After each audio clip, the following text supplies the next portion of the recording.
Hello students, welcome back to my channel. Today's topic is method of variation of parameter. Means इसमें हम differential equation with variable coefficient या फिर differential equation with constant coefficient के questions को हम variation parameter का use करके किस तरह से सॉल्व करते हैं, इस मेथड का यहाँ पे हम डिस्कस करेंगे। तो देखिए, जो हमारा इक्वेशन दिया रहेगा डिफरेंशियल इक्वेशन, वो किस फॉर्म में दी रहेगी, d2y/dx2 plus P dy/dx plus Q Y equal to 0 के फॉर्म में। यानी यहाँ पे d2y/dx2 का जो कोफिशिएंट होगा वो क्या होगा, 1 होना चाहिए। तो d2y/dx2 plus P dy/dx plus Q Y equal to R, where p q R function of x are और कांस्टेंट। तो इसको हम method of variation of parameter से सॉल्व करेंगे। तो इस इक्वेशन को सॉल्व करने का मेथड क्या होगा, सबसे पहले let y equal to U A you plus B B V B the complementary function of the given equation 1। यानी जब हम y equal to A you plus B V इसका कंप्लीट सॉल्यूशन कम्प्लीमेंट्री फंक्शन लेंगे तो right hand side क्या रहेगा, equal to 0 रहेगा। Where a and b are arbitrary constant, u and v are function of x, then y equal to au plus bv is the solution of du upon dx2 plus p du upon dx plus q y equal to 0। Means ये y equal to au plus bv जो है वो complementary function होगा, तो right hand side क्या हम लेंगे, 0 लेंगे। अब जब y equal to A you plus B V complementary function है इस डिफरेंशियल इक्वेशन का, यानी इसका सॉल्यूशन है, तो उस केस में अब y A you plus B V है तो इसका हम फर्स्ट डेरिवेटिव निकालेंगे, यानी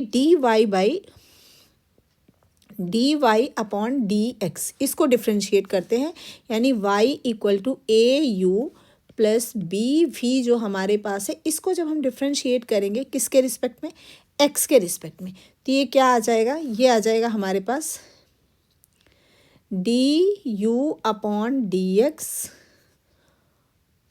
ए plus D V upon D X B, और फिर इसका d2y/dx2 निकालेंगे तो ये हो जाएगा d2y upon dx2 equal to A d2u upon dx2 plus B d2v upon dx2। ठीक है, अब इन तीनों वैल्यू को y की वैल्यू को dy/dx को और d2y/dx2 को, इन तीनों वैल्यू को इस इक्वेशन में हम सब्स्टिट्यूट करेंगे। तो देखिए, जब यहाँ पे हम इस वैल्यू को सब्स्टिट्यूट करेंगे तो ये क्या हो जाएगा, इसको हम यहाँ पे लिखते हैं। तो हमारे पास इक्वेशन है d2y upon dx2 plus p dy upon dx plus Q Y equal to 0। इसमें हम d2y/dx2 की वैल्यू रखते हैं a, d2v अपॉन dx2 को हम यहाँ कर दें, d2u अपॉन dx2 को a u2 और प्लस b v2 और प्लस p dy/dx को क्या लिख सकते हैं, du अपॉन dx को u1 लिखते हैं, तो a u1 plus b v1 और प्लस फिर यहाँ पे क्या है q y, तो q और y के प्लेस पे लिख दें a u plus B V equal to 0। ये हमने लिख लिया। अब इसमें हम क्या करेंगे कि a कोफिशिएंट वाले जितने टर्म हैं, a यहाँ पे है, a यहाँ पे है और a यहाँ पे है, उसको एक साथ कर लें, और b वाला जो ये टर्म है हमारे पास, ये b है, ये b है और ये b है, इसको एक साथ कर लें। तो देखिए, a हमने यहाँ पे रखा, ये हो जाएगा u2 और प्लस यहाँ से pu1 और प्लस q, यहाँ पे ये q है, q u और प्लस इसके बाद b वाले टर्म को लिखते हैं b, और यहाँ पे हो जाएगा b, देखिए जब b लेंगे तो यहाँ पे हो जाएगा v2 अब प्लस यहाँ से बचेगा बी पी V1 और प्लस यहाँ से प्लस क्यू वी, यहाँ का क्यू वी बचा इक्वल टू 0। अब इन दोनों A U one A in bracket U2 plus P U1 plus Q U और plus B V2 plus P V1 plus Q V equal to 0 है। अब ये तो कांस्टेंट है ए एंड बी, मीन्स ये वाला टर्म हमारा और ये वाला टर्म इक्वल टू 0 होगा।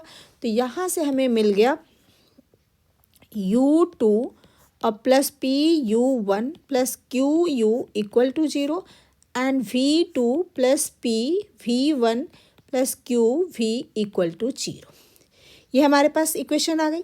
तो अब now suppose y equal to U V is the complementary function solution of equation 1, means ये जो हमारे पास इक्वेशन 1 है इसका y equal to A you plus B V क्या है, कम्प्लीमेंट्री फंक्शन है, कम्प्लीमेंट्री फंक्शन है।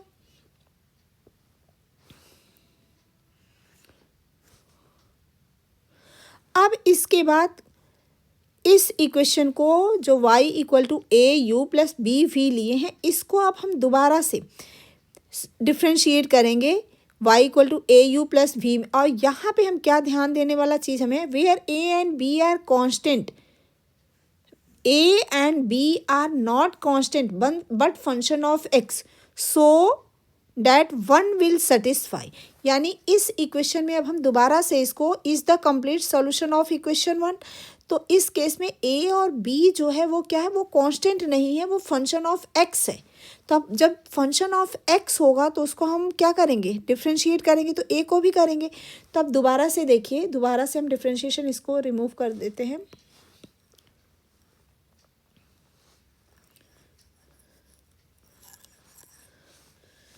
तो जब हम y इक्वल टू यहाँ पे ए यू प्लस बी वी है और यहाँ पे जब हम डिफ्रेंशिएट करेंगे इक्वेशन 3 को तो D Y by D x equal to, यहाँ पे a और b को हम फंक्शन ऑफ यहाँ पे क्या लिए हैं, फंक्शन ऑफ x।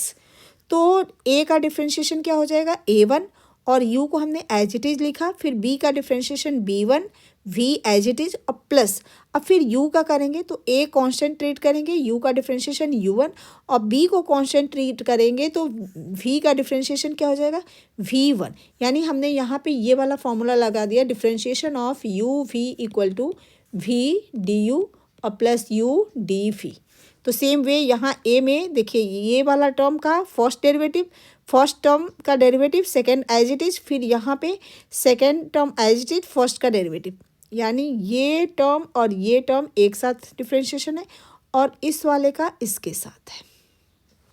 ठीक, तो इसके बाद अब हम D Y by D X हमारा आ गया। अब इसमें let us choose A and B such that जो ये वाला जो हमारा टर्म है a1 u और प्लस b1 v, इसको हम अपनी तरफ से लेट कर लेते हैं कि let a1 u plus b1 v equal to 0।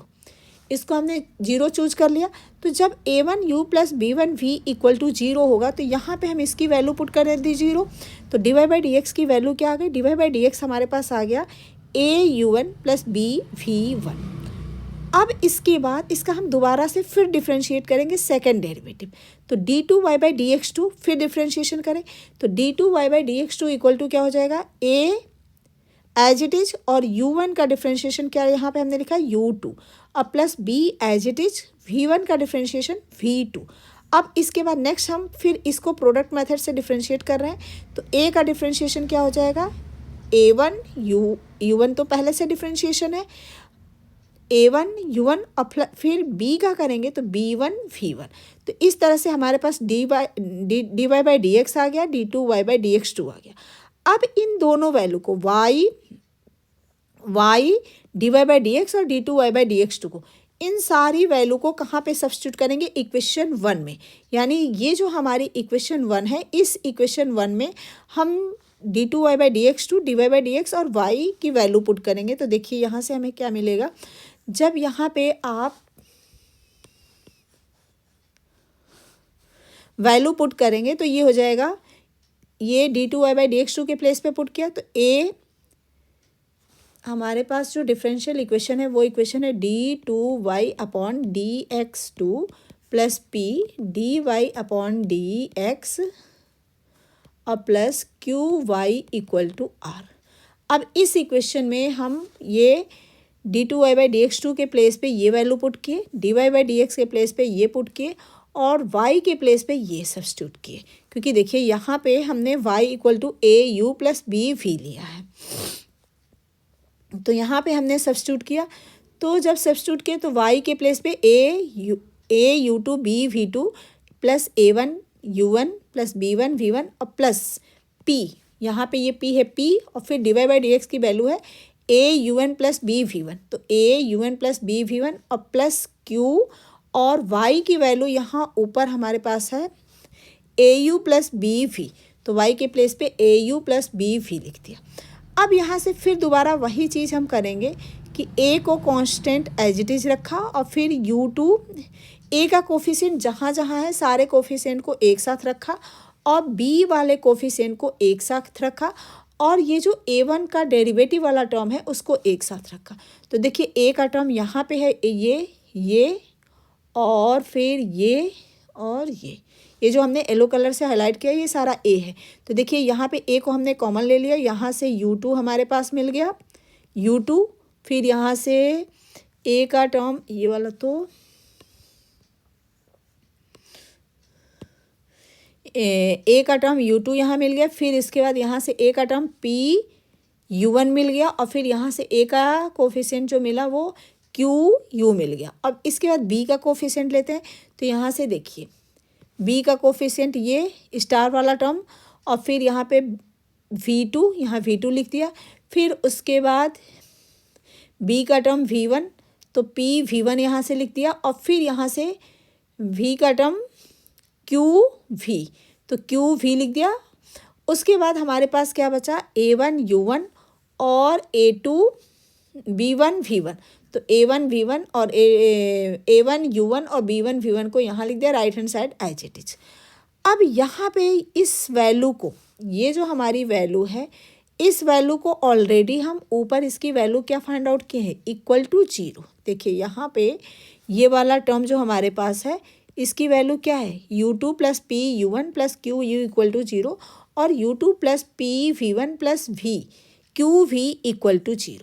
तो इस वैल्यू को उठाकर हम यहाँ सब्स्टिट्यूट कर दें तो ये हमारे पास ये वाला टर्म 0 हो गया, ये वाला टर्म 0 हो गया, क्या बचा हमारे पास a1 u1 plus b1 v1 equal to r1।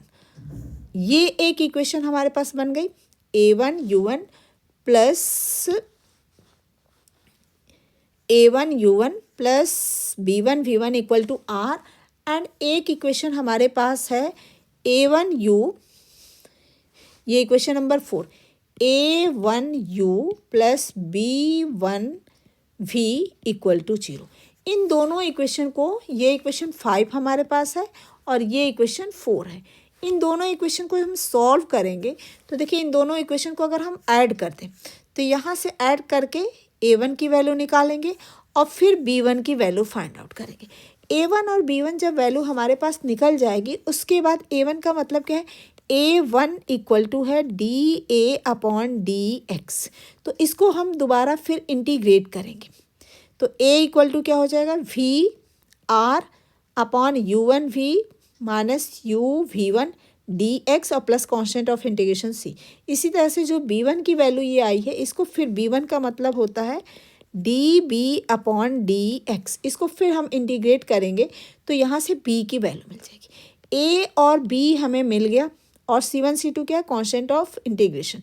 इस a और b की वैल्यू को ऊपर जो हमने इसका ये सॉल्यूशन लिया था y equal to au plus B V, यहाँ पे हम a और b की वैल्यू को सब्स्टिट्यूट करेंगे।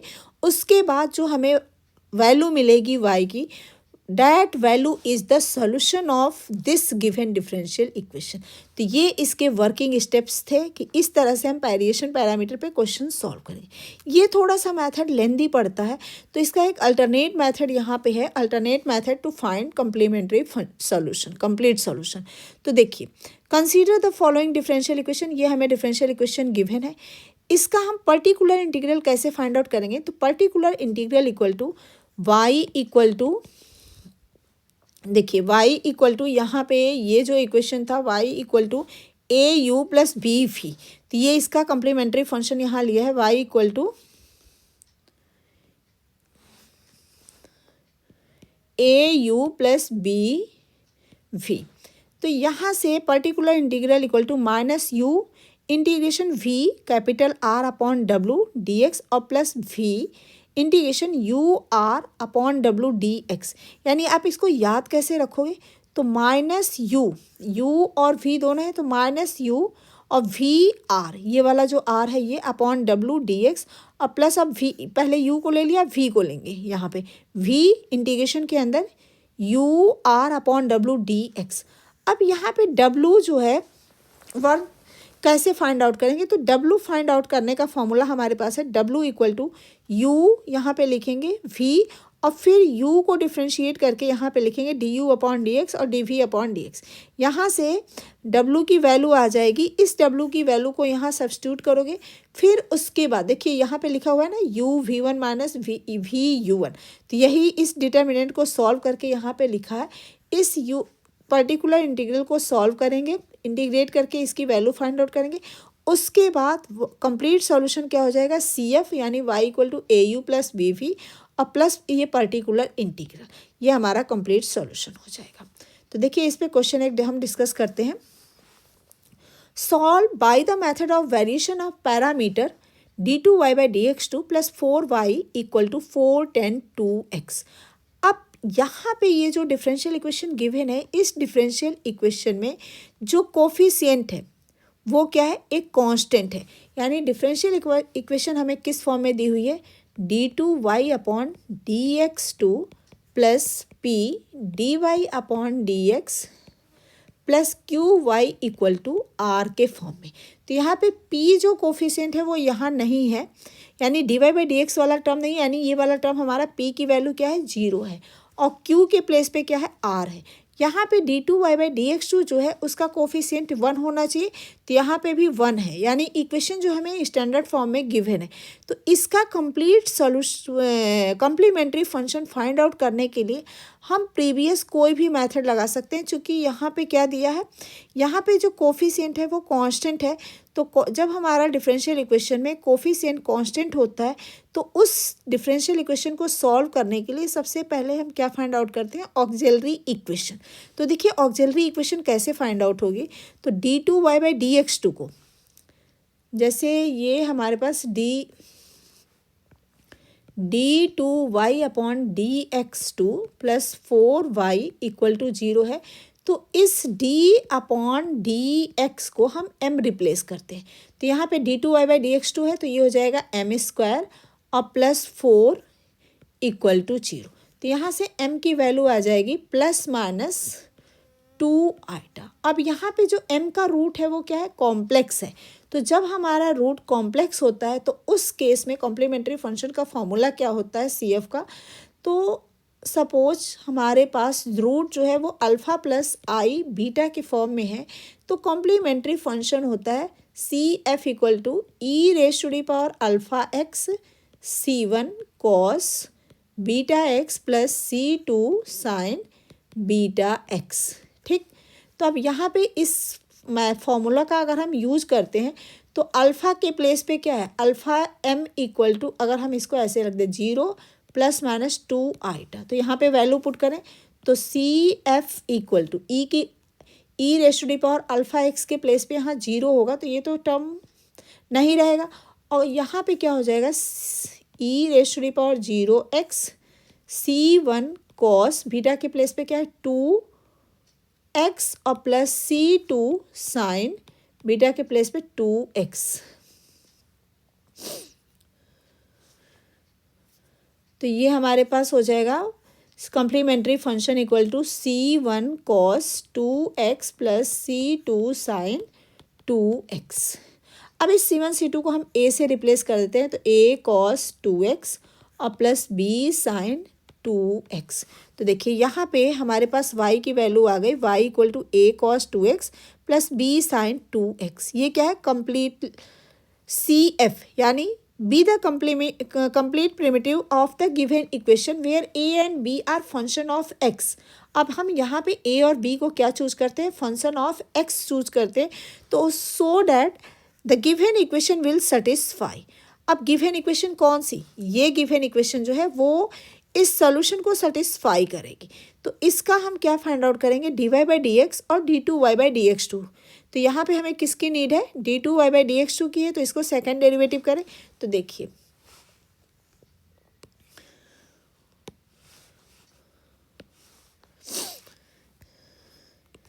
एक सेकेंड इसको रफ कर दें जिससे आपको क्लियर समझ में आएगा. अब हमारे पास y इक्वल टू, ये हमें गिवन है, इसको डिफ्रेंशिएट करें. तो देखिए y a किसका फंक्शन है, x का. तो dy बाई डी एक्स जब निकालेंगे तो सबसे पहले cos 2x क्या करेंगे, तो cos 2x का डिफ्रेंशिएशन -2 sin 2x और a एज इट इज, और फिर b में करेंगे b sin 2x में sin 2x का करेंगे तो 2b एज इट इज, और sin 2x का डिफ्रेंशिएशन 2 cos 2x. तो यहाँ cos 2x रखा और ये वाला 2. अब फिर इसके बाद a और b जो है वो भी क्या है, फंक्शन ऑफ x है. a and b are function of x. तो a का डिफ्रेंशिएशन क्या हो जाएगा, dA upon D x cos 2x as it is.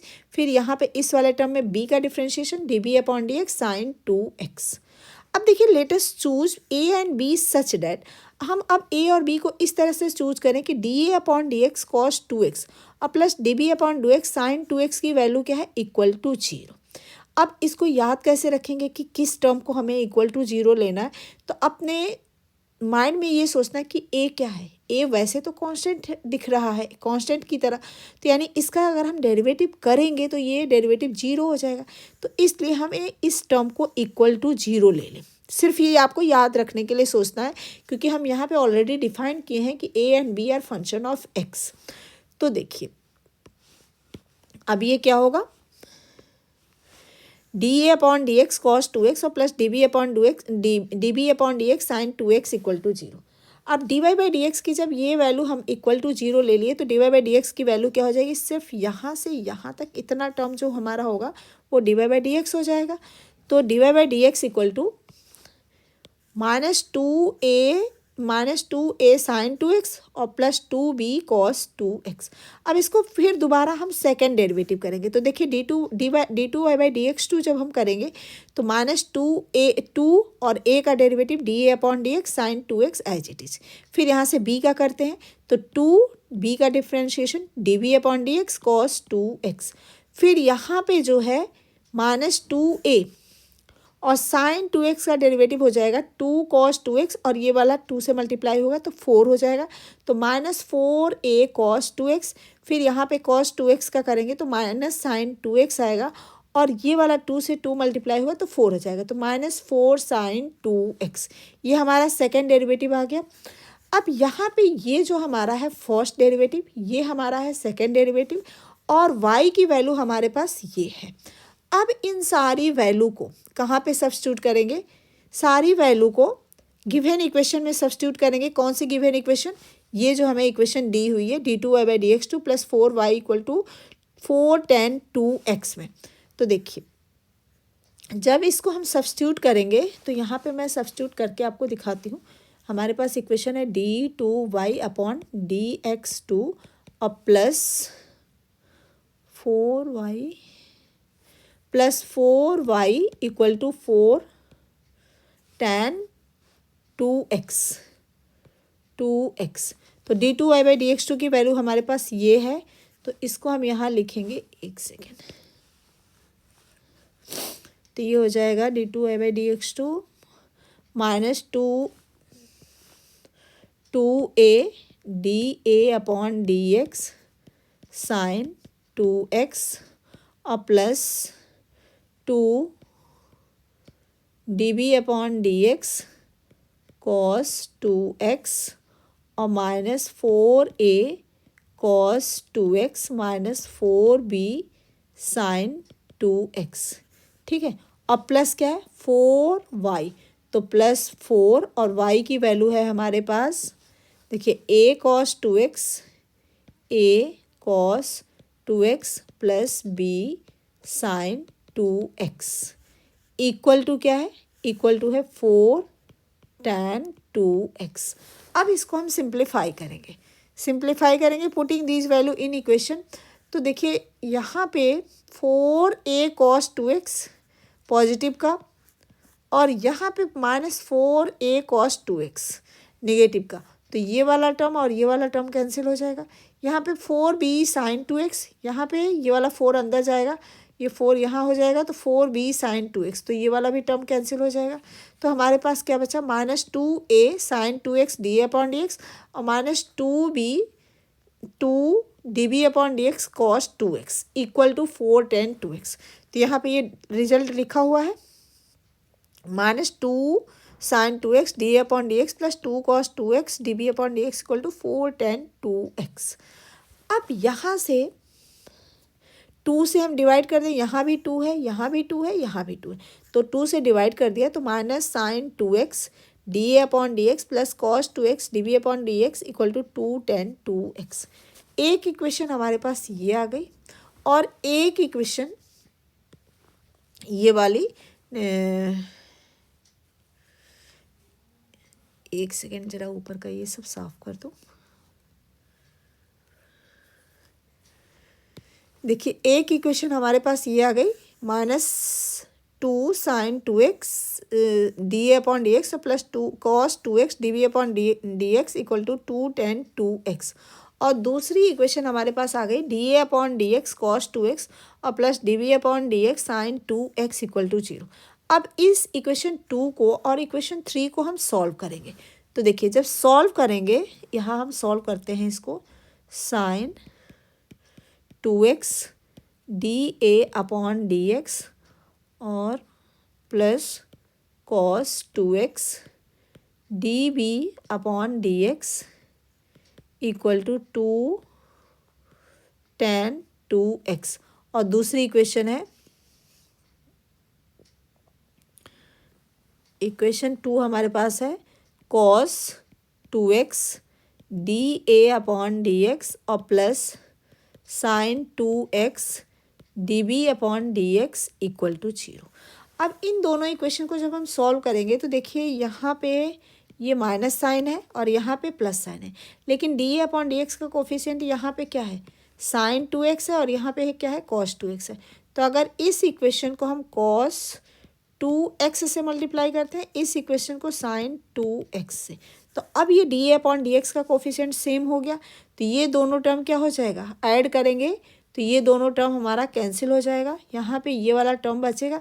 तो देखिए cos 2x और cos 2x, तो ये हो जाएगा हमारा cos स्क्वायर 2x, और ये क्या हो जाएगा, प्लस sin स्क्वायर 2x और dB/dx इक्वल टू 2tan2x। अब ये वैल्यू 1 हो गई, तो dB/dx इक्वल टू क्या आ गया, 2tan2x। dB/dx की वैल्यू आ गई। और एक चीज़ और, यहाँ पे 2tan2x और cos 2x का मल्टीप्लाई करेंगे तो यहाँ मल्टीप्लिकेशन में cos 2x भी तो रहेगा, cos 2x, तो cos 2x मल्टीप्लाई में है, तो tan2x को क्या लिख सकते हैं, 2 sin 2x upon cos 2x और इंटू cos 2x। तो ये वाला cos 2x, ये वाला cos 2x कैंसिल हो जाएगा, तो क्या बचेगा, 2 sin 2x। तो यहाँ पे देखिए dB/dx की वैल्यू 2 sin 2x हो गया। अब इस 2 sin 2x को हम इस इक्वेशन में सब्स्टिट्यूट कर दें, इक्वेशन 2 में, इस वाले में, तो dB/dx की वैल्यू जब 2 cos 2x लिखेंगे तो dA/dx की वैल्यू आ जाएगी -2 sin square 2x upon cos 2x। देखिए कैसे आती है, यहाँ पे हम सब्स्टिट्यूट कर रहे हैं dB/dx के प्लेस पे 2 sin 2x, तो ये हो जाएगा dA/dx cos 2x और plus 2 sin 2x into sin 2x equal to 0। तो यहाँ से dA/dx इक्वल टू क्या हो जाएगा, 2 sin square 2x upon cos 2x। अब साइन स्क्वायर 2x को क्या लिख सकते हैं, 1 माइनस कॉस स्क्वायर 2x। तो देखिए यहाँ पे यही लिखा है, बाद में इसको तो इंटीग्रेट करने के लिए लिखा है। ये हमारा D B upon D X आ गया, ये D B upon D X आ गया, ये हमारे पास डी ए अपॉन डी एक्स हो गया। अब हमारा एम क्या होता है, हमारा एम होता है कांस्टेंट ए एंड बी की वैल्यू को फाइंड आउट करना। तो ए और बी की वैल्यू को फाइंड आउट करने के लिए हम क्या करेंगे, इसको हम इंटीग्रेट करेंगे। जब हम इसको इंटीग्रेट करेंगे तो हमारे पास यहाँ पे वेरिएबल सेपरेबल लगाएंगे। तो देखिए ए की वैल्यू डी ए अपॉन डी एक्स की वैल्यू ये है, तो यहाँ से d a equal to integration d a equal to -2 बाहर ले लिया, integration sine square 2x upon cos 2x। अब थोड़ा सा इंटीग्रेशन मुश्किल हो रहा है, तो इसको हम क्या करें, साइन स्क्वायर 2x को हम इस तरह से लिखते हैं minus integration 1 minus cos square 2x upon cos 2x dx। अब यहाँ से ये क्या हो जाएगा, इन minus integration 1 upon cos 2x sec 2x, और कॉस स्क्वायर से एक कॉस 2x कैंसिल होगा, तो माइनस कॉस 2x dx। अब यहाँ से सेक 2x का इंटीग्रेशन क्या हो जाएगा, सेक 2x का इंटीग्रेशन हो जाएगा tan 2x अपॉन 2, ये 2 यहाँ पे है, तो ये हो जाएगा -2, और सेक का इंटीग्रेशन सेक एक्स का इंटीग्रेशन हो जाएगा log सेक 2x प्लस tan 2x, और इसके 2 से डिवाइड कर देंगे, और फिर cos 2x का हो जाएगा cos 2x का साइन 2x अपॉन 2, और यहाँ पे माइनस साइन है, और ये जो 2 है यहाँ पे 2 है, ये 2 है, ये बाहर अंदर वाले 2 से क्या हो जाएगा, कैंसिल हो जाएगा, ये कैंसिल हो गया, और ये माइनस साइन अंदर आएगा, तो यहाँ माइनस, यहाँ नेक्स्ट क्या होगा, नेक्स्ट यहाँ पे माइनस लग जाएगा नेक्स्ट स्टेप में, और यहाँ पे माइनस लग जाएगा, और यहाँ क्या हो जाएगा, यहाँ प्लस हो जाएगा। तो ये हमारा रिजल्ट आ गया। अब यहाँ पे क्या है, d B upon D x equal to 2 sine 2x। तो इसको इंटीग्रेट जब करेंगे तो b इक्वल टू क्या हो जाएगा, cos minus cos 2x upon 2, 2 से 2 कैंसिल हो गया, तो यहाँ पे ये आ गया। a और b की वैल्यू हमें मिल गई। अब इस a और b की वैल्यू को हम क्या करेंगे, इक्वेशन 1 में पुट करेंगे। इक्वेशन 1 कौन सी है, जो यहाँ पे हमने complete solution complementary function find out किया था, y equal to a cos 2x plus b sine 2x। इस इक्वेशन में a और b की वैल्यू सब्स्टिट्यूट करेंगे। तो देखिए जब a और b की वैल्यू हम यहाँ सब्स्टिट्यूट किए तो ये हमारा आंसर आ गया, यही हमारा कंप्लीट सॉल्यूशन हो गया। तो इस मेथड से सॉल्व करने का ये हमारा मेथड है। अल्टरनेट मेथड है, इसको आप खुद से ट्राई करिएगा, ऊपर हमने मेथड डिस्कस किया था। अगर कहीं कुछ भी प्रॉब्लम होता है तो फिर हम इसको डिस्कशन करेंगे, क्योंकि इसमें सिंपल यहाँ पे क्या है, जो हमारा CF आया था y इक्वल टू, ये देखिए y इक्वल टू ये जो आया है a cos 2x plus b sine 2x। तो यहाँ से a value cos 2x u की हो गई और साइन 2x किसकी हो गई, v की, क्योंकि वहाँ पे हम जो सोल्यूशन लेते हैं y equal to a u plus b v के फॉर्म में लेते हैं। तो यहाँ से u की value cos 2x, b v की वैल्यू साइन 2x। अब यहाँ पे u1 और v यहाँ लिख ले, फिर u1 और v1। तो देखिए एक सेकेंड, यहाँ पे u की वैल्यू cos, हाँ ठीक है, तो यहाँ पे u और v लिख दिया। फिर यहाँ पे u1 है, तो u1 है तो इसको cos 2x को डिफ्रेंशिएट किया, तो cos 2x का डिफ्रेंशिएशन माइनस साइन 2x और फिर 2x का 2, और फिर v1 में साइन 2x का करेंगे 2 cos 2x। अब इस cos square 2 cos square 2x plus sign 2 sign square 2x, तो इसकी वैल्यू 2 आ गई। अब यहाँ पे जो पर्टिकुलर इंटीग्रल निकालने का ऊपर हमने फॉर्मूला डिस्कस किया था, वो क्या था, particular integral equal to minus U integration V R upon W D X और plus v integration U R upon W D X. तो ये सारी वैल्यू पुट करेंगे। आर कौन सी वैल्यू है, जो राइट हैंड साइड में था 4 10 2x। तो सारी वैल्यू को सब्स्टिट्यूट किया, सब्स्टिट्यूशन करने के बाद सिंपल इंटीग्रेशन किया, ये हमारा आंसर आ गया। तो आप इसको खुद से ट्राई करिएगा, जहाँ कहीं किसी भी स्टेप के इंटीग्रेशन में प्रॉब्लम होगा तो उसको आप बताइएगा, तो हम उसको अलग से वीडियो बना देंगे। Thank you for watching.